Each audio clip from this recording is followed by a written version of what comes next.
Hey, deserving listeners, 90 Day Fiancé. Let's check it out. No, es bien. Sí, mira, es súper bien. Para Estados Unidos Estados no importa, Unidos, es en no España. importante. Ok. Pero- Entonces, quédate en Estados Unidos.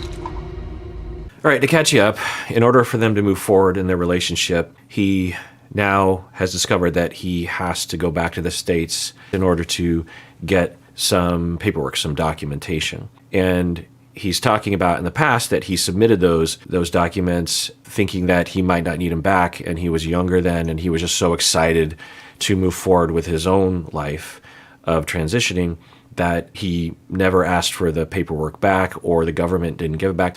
And she's upset. And we're seeing a very different side of Isabel, which, I don't know. After watching various different reality shows, we all understand that there are some scripted moments. And some shows are more prone to that than others. I've heard things from a lot of different cast members talking about how scripted some scenes can be. Some scenes might not be scripted at all. I've heard from some cast members that they will actually run the scene like 10 times because each time they're looking for more variation so they can edit it together later. And so they will be doing the same thing again. Okay, do that again, arrive again and have that conversation again, that kind of thing. So that happens. I think hopefully you understand that. I understand that. And that is the only explanation, or the scriptedness or the trumped up fakeness of this is the only explanation that I can come to that Isabel would act like this, because she has never acted like this. And it's kind of absurd to begin with, because she knows that Gabriel has no choice. Now, if it is true, she's being completely unreasonable. Now, on some level, you could criticize Gabriel for being quote unquote irresponsible, but I would hope that everyone would understand like the trouble and just the baseline issue that he has to face, because the issue is that his passport and I think his driver's license or something says that he's male, but his birth certificate says that he's female. And in order to move forward, they have to match, or there has to be another form, or I don't know. I kind of got lost with all the legality. And that's just awful. When are we as a world going to catch up to the reality of trans people? It's not rocket science. And so that you have no recourse, that you have no way of adjusting for that people are just like, but the birth certificate says female, and it's trans, so trans man, so, let's move forward.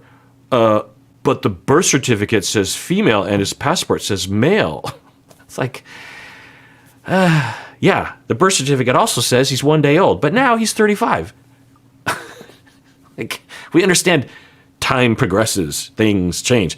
So, it's upsetting, And we can imagine, particularly if you include all the countries around the world, you can imagine that it might be literally 100 years until we get over this nonsense. And trans people can have all the regular privileges, and, the thousands of regular privileges, millions of privileges, including this one, When I have to do things like this, I don't have to worry about that because I'm not trans. So I get that privilege. Why can't that? It's not rocket science. So he has to suffer. And now she's like totally unreasonably upset and kind of talking like, back to America, don't come back because you're a complete jerk face. I like this couple too much to believe that this is not fake. Vivir en Colombia.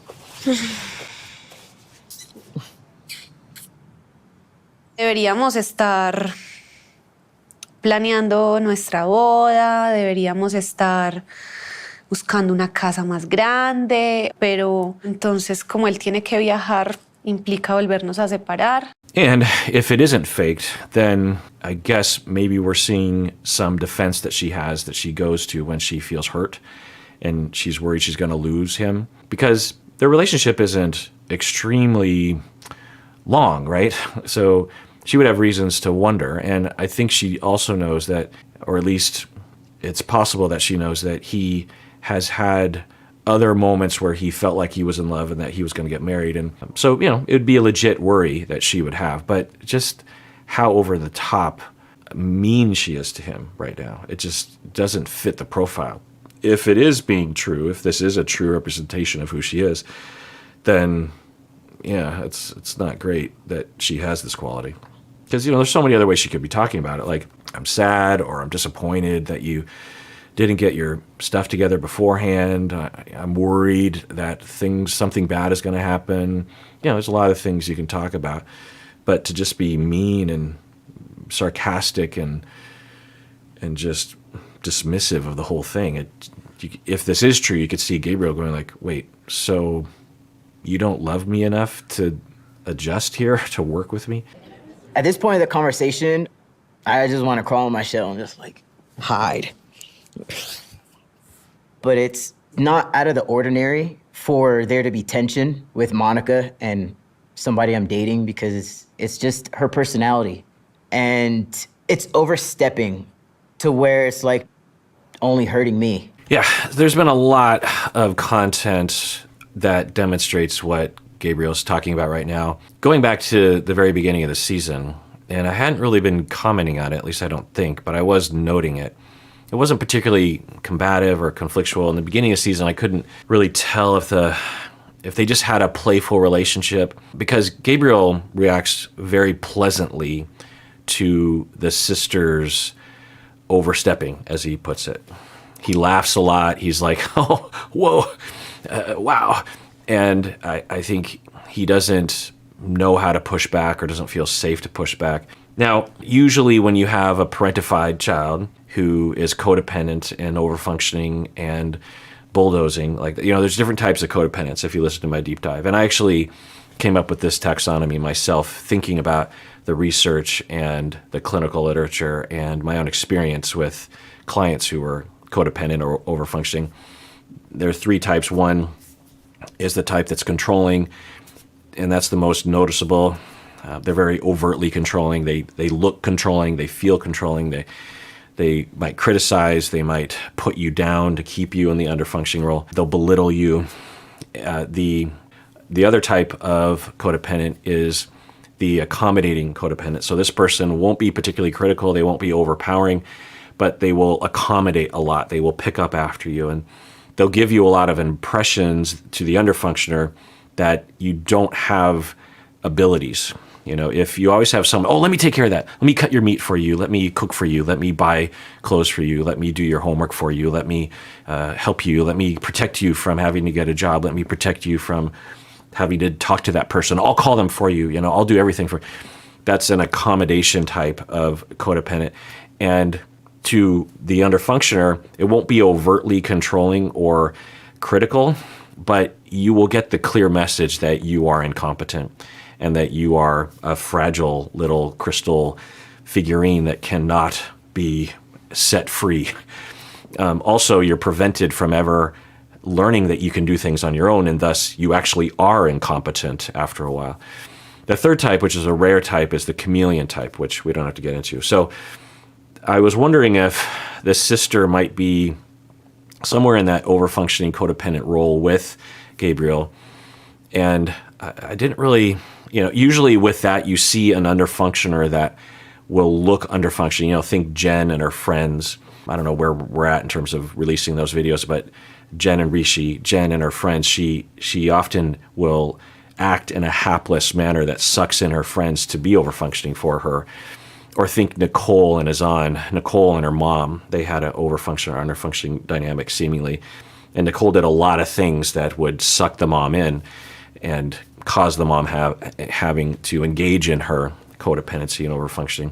Even though the mom, at times, it appears like the mom was trying not to do that, but then Nicole would screw it up so badly that, But I didn't really see that with Gabriel. In fact, he seemed extremely independent, very competent, very confident as well, very assertive, very able, very level-headed, very differentiated, very healthy emotionally.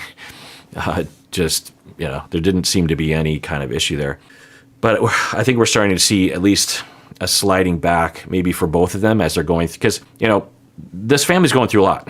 The older sister, is having to deal with a loss of her younger brother, and because this is the other way. He's gonna move there. He's gonna move to Colombia, and have this whole other family. And the sister even talked about that, the sadness of that, and the loss of that and the pain of that. And also you think about the pain that the sister knew that Gabriel was going through, having not known he was trans growing up, and then struggling with all the things that he struggled with as he discovered himself and started to come out of the closet and started to transition. The sister, I'm guessing, was there at every step of the way. It seems like that is true, right? The mom as well, but maybe particularly the older sister. Maybe the two kids had a lot, they went through a lot just separate to that because of family issues. I don't know. Usually when you have a sibling overfunctioner, it usually is a result of that. Kids don't want to take care of their younger siblings all the time. And so they're usually forced into it by circumstance or by the parents' role or something. So I'm guessing, that's all there, and I understand that. And the sister, I think, absolutely means well. And there are times when it seemed to work, particularly early on in the season.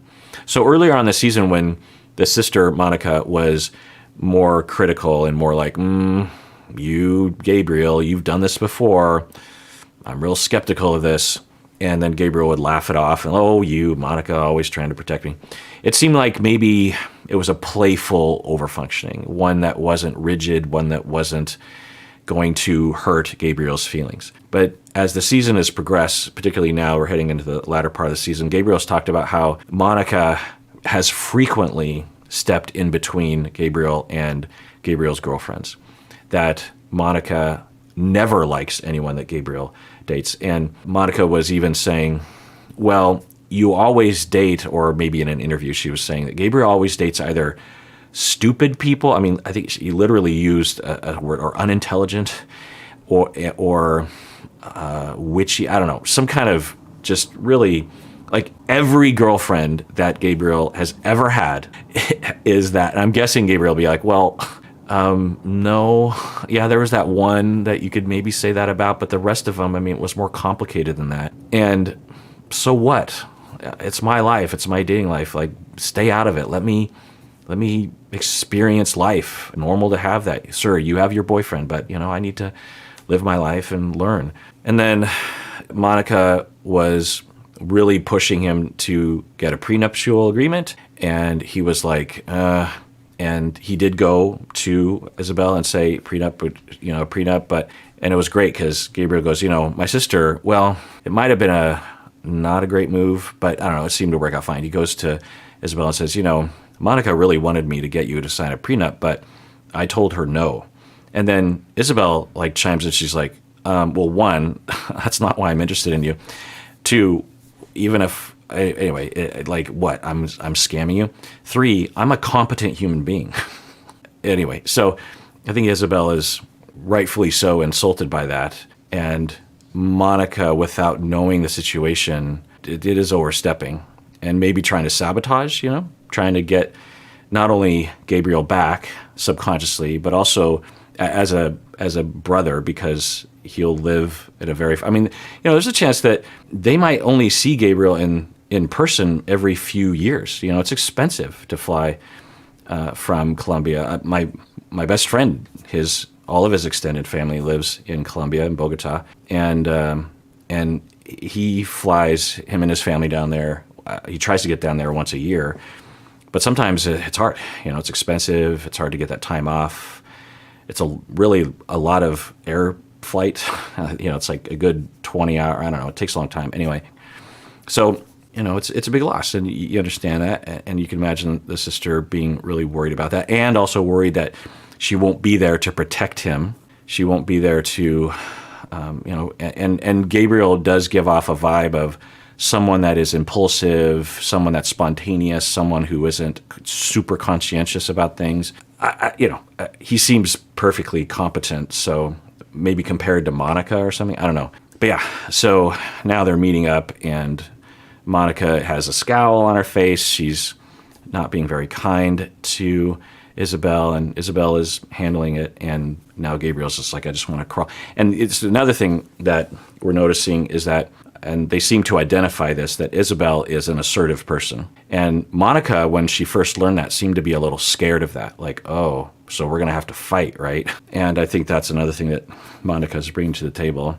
And Isabel as well. Isabel also hearing about Monica, she's like preemptively like, okay, I'm going to stand up to her. And you might be able to say that Gabriel could have done something along those lines, but I don't know. It seemed like it was. But I believe in all of that. I think Monica is pretty healthy. Obviously, Gabriel is very healthy. Isabel is seemingly really healthy. I mean, we're starting to hear some things from Isabel that seem a little concerning, but not terribly. So I'm just going to take a guess and say this works out. Yo no entiendo por qué, si ustedes son tan unidos, por qué tú tienes tantas preguntas y tantas dudas y tanta información incorrecta. I don't understand why, if you are so close, because you have so many questions and so much incorrect information. Yeah, I don't think that's a very diplomatic way of saying something. And, good for Isabel, because a lot of times in these meetings, the room has to somehow pass a test. And the thing is Isabel is a fully functional adult that has been raising 2 kids on her own and is competent and assertive and smart and knows herself, and I think was raised pretty well. And so she's just not going to play that game. So many people are just like, how do I pass? It's like, hey,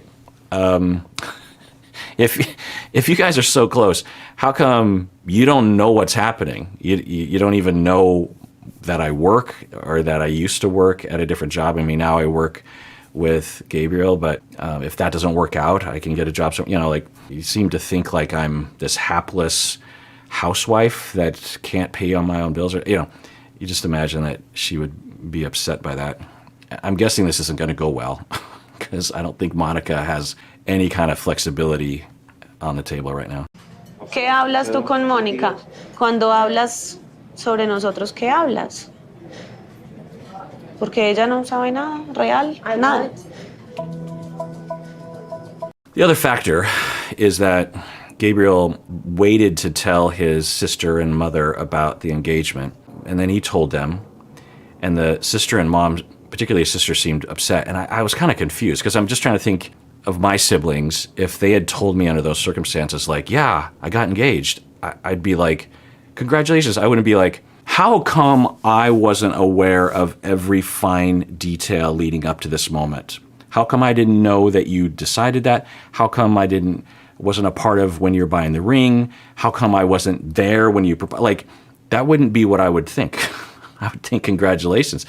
I would understand if the family were upset if he said, I got married and I didn't tell anyone. It's usually an indication of a rejection. I think the implication is that for Monica, she's like, I know everything about you, and you ask me before you do anything. That's our agreement. You tell me everything, and I have control over things.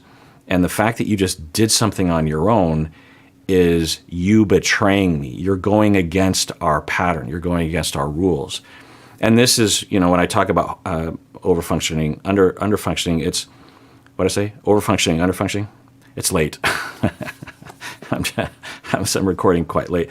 This episode's kind of long. But anyway, they get set in a pattern and a homeostasis. And if one person changes, if the other person isn't up for the change, they will try to pull the other person back. So if the overfunctioner stops overfunctioning, the underfunctioner might even become more underfunctioning and suck the other person back in. Or they will find another person to overfunction. If the underfunctioner stops doing this and starts to do something, now it could be argued Gabriel is now underfunctioning for Isabel. It doesn't look that way to me. But they seem to be implying that there's a possibility. But anyway, so if Gabriel is like, I am no longer going to do this, then she might go, it's no. We are not changing, because there's a lot at stake. This is something that family systems theory helps us with. It's not often explicitly talked about, but the wise systems thinkers will state this, that when things change, it looks like, she wants control. That's what people say. They always want control. That's a power trip. But why do we want power? We want power. The opposite. What's the opposite of power? Powerless, danger, lack of the ability to be safe, threats, and bad things happening to you, and you have no ability to protect yourself and your family. That's why we want power. It's a good thing to have power. It means that you have the power. You are empowered to get your needs met, to protect others, to preserve your relationships, to keep people healthy, to keep yourself healthy. Power is important. We talk about power as a bad thing in our society. Oh, he's always wants power. He's so controlling. Yeah, if it's destructive and bulldozing. But if you see someone that is trying to get power and they are controlling, there's a possibility it's because they're hypervigilant about safety. And so for systems, they, especially under stress, they will lock in on a particular pattern. And once they establish that pattern and say, okay, well, this is kind of working. It's not great because we have an underfunctioner that is made to feel incompetent. We have an overfunctioner that is burdened with a lot of responsibility for someone else's life. But it's the lesser of several evils. If we don't have this, everything flies apart and we might completely fly apart as a family. People might die. Very bad things might happen. We might get abused. So if we do this pattern and we just do it over and over again, and you just don't question it because we've found a good spot. It might not be perfect, but if we risk change, everything could fall apart. God knows what could happen. We could go back to the way it was. We could have this terrible thing that happens in the future. And that's directly happening right now as he's like not only doing this away from her, he's also not even going to have that much of a relationship with her anymore. I mean, yeah, obviously you can have a relationship online and stuff, but it's different. So for her, she might be feeling subconsciously, we need to return to our homeostasis. We've been here before. When we were kids, we experimented with that and very bad things happened. So Gabriel might also kind of be feeling that. And he's kind of behaving. Even if you look at him, he just looks like a child. He's like sinking into his chair. He's feeling small. He wants to hide. And that also kind of sucks her in. If he were to stand up to Monica and say, Monica, let me explain a few things. It also might be beginning a dynamic. Monica might be kind of forcing a dynamic or displaying a dynamic where Isabel now will start to overfunction for him and he starts to shrivel. And maybe that's why the relationships ended in the past, because Monica would do that and then the other people would do that. I don't know. I'm just speculating, but it's, I don't know. I could see this working though. I could see that, I don't know if Isabel has a tremendous over-functioning streak in her, although we have seen some signs of it. Why is it that you make it seem as if you brought up the prenup to her, then it would cause an argument? I already told you that I didn't want a prenup in the first place, because then why would I even get married? You kind of have us under the impression that she's very controlling and very jealous. I mean, we didn't see that. That's certainly a stretch. Gabriel said some things, like 3% in that direction from my memory. Certainly not controlling and jealous, unless I missed something. So let's see what Gabriel says here. Things that are kind of like red flags.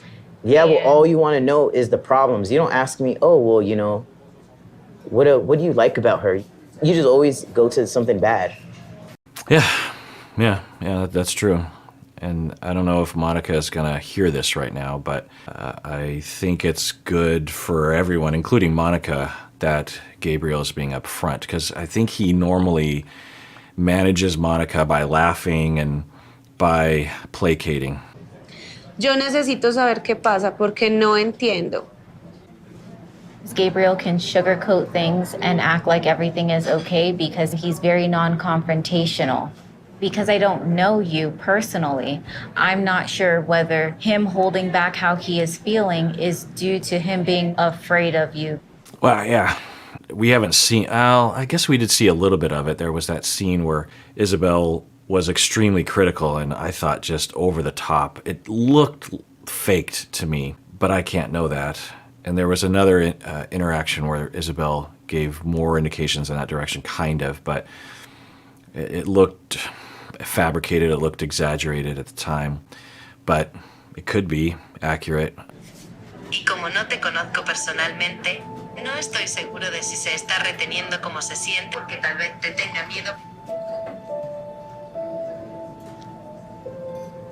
Tú tienes dudas sobre lo que piensa, eso tienes que hablarlo tú con Gabriel. Creo que Gabe It's a good response from Isabel, because there's a lot of hurt and accusation there. Wait, so you think he's afraid of me, meaning that I'm scary? Now, we haven't seen that. We saw that one scene and that other kind of half scene, but there's a lot of indication that Gabriel is not afraid of Isabel. But who knows? But anyways, a lot of different things Isabel could have said. Instead, she just said, maybe you should just talk to Gabriel. If you have questions about whether or not Gabriel feels safe with me or intimidated by me, maybe just talk with him, because I guess all I can say is I don't think that's true. y Mónica no son tan cercanos como yo creía. Yeah, and another, Isabel, I think, is right about this, that they're not as close as at least Monica thinks. And Monica and Gabriel were having this conversation earlier where Monica was saying, I thought we've had a great relationship. Well, what Gabriel was saying is, it might be a good thing that I don't live with you guys anymore, that I am far away. Because, if we lived together, we were constantly fighting all the time. And Monica was like, what are you talking about? And she's saying, we have a great relationship. Everything's fine. And Gabriel's like, no. So, one, I think that could be really hurtful to Monica. You could really imagine that being like, what? But also, if you are the overfunctioner and you're controlling and you dictate the conversations and you're Gabriel and you avoid, and Monica even said that Gabriel avoids confrontation. And what I would say to Monica is like, why do you think he avoids confrontation? Do you think it's because if he confronts confrontation that you don't let him get away with it and you're much more powerful than him in that way? And so he's learned to just not try. Anyway, so that's how these dynamics happen, is that I'm controlling you because you're incompetent. And then this person is like, I'm incompetent because you're controlling me. It's a two-way street, right? So now, of course, the controlling person is more to blame in the way I'm framing it, but they do feed off each other. And each person feels justified. The Monicas of the world feel like, well, you don't understand how screwed up his life was before I got involved. One time I did let go of the reins, and he completely screwed up, and he came back to me and said, I shouldn't have let go of the reins. So I don't know if that happened between the two of them, but it wouldn't surprise me if there were things like that. Anyway, but Gabriel is now talking, maybe because he has more distance from Monica, that he's like, I don't feel good in our relationship. I don't feel good in your invasion and your enmeshment and your control and your micromanaging me and putting me down. And Monica's thinking, but everything is fine. Everything is good. There's no indication of any kind of problem. So I think a lot of change is happening between Monica and Gabriel right now. And I don't know. I believe in Monica. I think that there are some growing pains that are happening right now, but I have confidence that over time they'll all be able to see their way through this. All right, well, let's adjourn there. Everyone, please, I want to remind you, really, take care of yourself, because you deserve it. You do. You really do.